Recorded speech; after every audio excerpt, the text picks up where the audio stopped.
The channel. In today's video, we're going to be talking about how to deal with anxious feelings directly.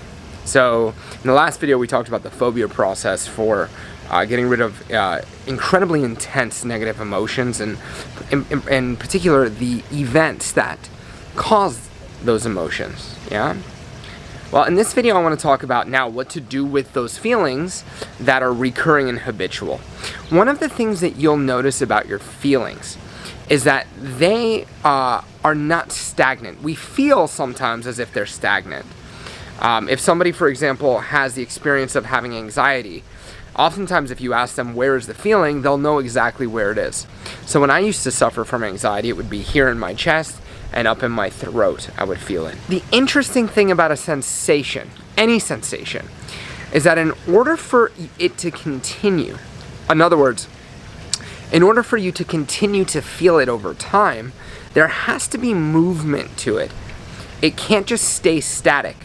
So for example, when you put your clothes on in the morning, you feel the sensation of putting your pants on.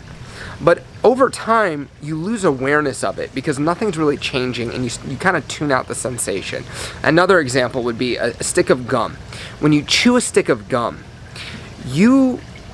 the flavor of the gum wears out, not because there's no more flavor in the stick of gum, but because your taste buds become saturated with the chemical, and they can only take so much of that chemical. The same thing happens with sensation, that if I were to tap on one spot of my body over and over and over again, eventually it would go numb and I wouldn't feel it anymore because the neurons habituate to the stimulus. So in order for you to be feeling the anxiety, there is movement to the anxiety. Now, what may be new for some of you here, but you're going to discover shortly how easily that you can interact with this, is that feelings that you can actually change sensation by putting your awareness on it. This is one of the longest known tools of meditation, but in meditation, they don't deliberately change the sensation. They just focus, they put awareness on the sensation and it changes. Well, we're going to use our awareness or our imagination even to change the feeling itself.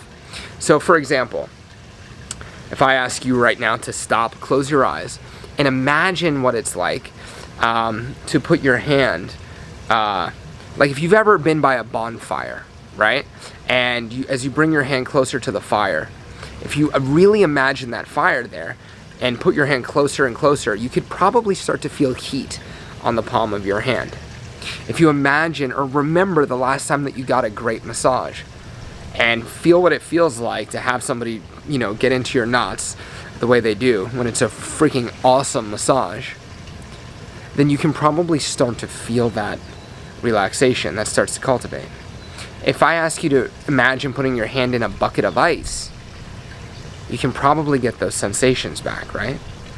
Well, a lot of your awareness, a lot of what you feel has to do with how you use your awareness.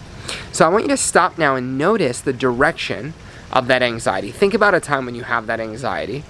Put yourself back in that situation, and as you see what you saw at the time, notice where do you feel those anxious feelings first in your body. And as you see what you saw at the time, really put yourself back there to the moment of peak anxiety. How do the feelings move?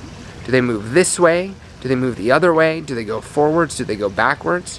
What is the spin, or what is the direction, rather, of how those feelings move throughout your body? Does it start in one place, go out your arms? Trace the path of that feeling. Once you have that, we're going to do something called a synesthesia. So if you need to practice this, pause the video, go back, put yourself in the anxious feeling, and trace the feeling with the feeling of anxiety. If it helps, sometimes it helps people to use their hands. So if let's say the feeling was rotating like this, you might use your hand to rotate like that, and that can help you. Okay? So once you have that, we're going to, in psychology and in hypnosis, we have a term synesthesia. Synesthesia is where a feeling gets a color, or a color gets a sound, or where the sensory systems overlap.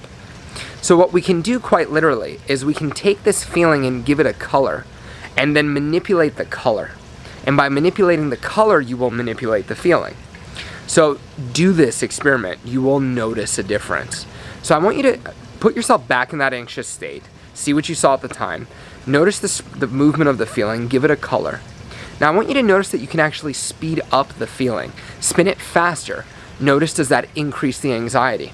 And if it does, that's a good thing, because that means you're controlling this. So speed it up, make it worse. Maybe you want to make the color you gave it brighter. Notice, does that intensify the feeling? Now, what I'd like you to do in a moment is imagine that you could pull that color out in front of you physically. So pull the color out in front of you physically, and now see it spin in the opposite direction. Spin it in the other way. Spin the feeling in the other way. Have the color change to the opposite color. Make the color get bigger, brighter. Start to really feel the opposite energy coming off that color. As you spin it faster and faster and faster, bring it back into your body and see and feel that color moving throughout your body in the opposite direction as you feel the opposite of that feeling. Notice the changes in your body as that color, as you see and feel it spinning faster and faster throughout you, your feelings will change. So make the color brighter, perhaps make it broader and denser, so it really takes up more surface area as it spins through you, spinning that new feeling more powerfully throughout you. Now, when that good feeling starts to really feel really good, now take that good feeling, keep it spinning, and then I want you to see what you saw in those environments that used to make you anxious. As you keep the good feeling spinning, spin it round and round and round as you see what you saw that used to be an anxious situation for you. Keep it spinning. Spin it faster, harder, more and more powerfully. This new feeling can begin to take over.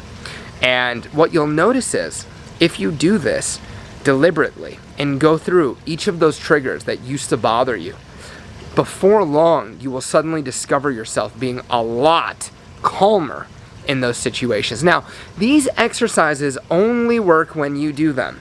So, the exercise you just got is something that you would have to pay $3,500, $3,700 to go to a training to have somebody do it to you, or you would have to hire me as a coach to get me to facilitate it for you.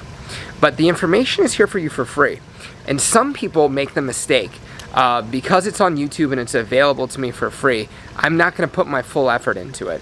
But I promise you, if you put your full effort into these techniques, you may well discover that your feelings start to change. The anxiety that used to bother you doesn't anymore. All right? Like, comment, subscribe. Let me know how you got on with the exercise, and I'll see you in the next video for changing negative internal self-talk that is making you anxious. See you soon.